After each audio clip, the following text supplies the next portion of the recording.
Sveiki atvykę į Viliaus virtuvę.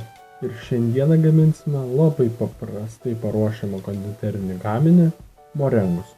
Morengams prireiks 150 gramų cukraus, pusę šaukštelio vanilinio cukraus ir 3 kiaušinių baltymų. Taigi, pirmiausia mums reikės baltymų ir cukraus. Supilame baltymus į puodą, kuriame plaksime ir suberiame šiek tiek cukraus. Pradėkime plakti baltymus.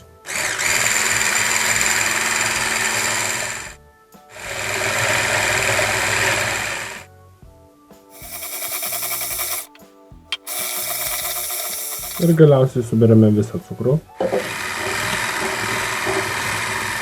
Tada dar įberiame vanilinį cukrų ir toliau plakame.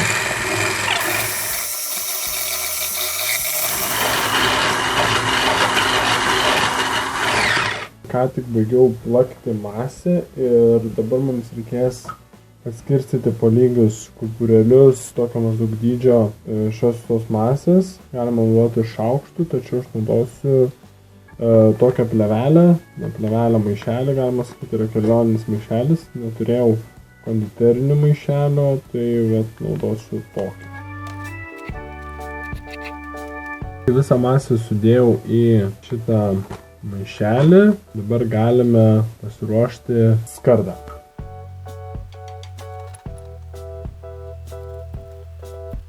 Šauname šitą kažkokį dalyką į orkaitę. Iškepė labai gardūs morengai. Juos kepiau per brūkšnelį, džiovinau 100 laipsnių temperatūros orkaitėj. Gavosi labai gardūs ir labai gražiai atrodantis morengiukai. Ačiū, kad žiūrėjote ir laukite kitų video.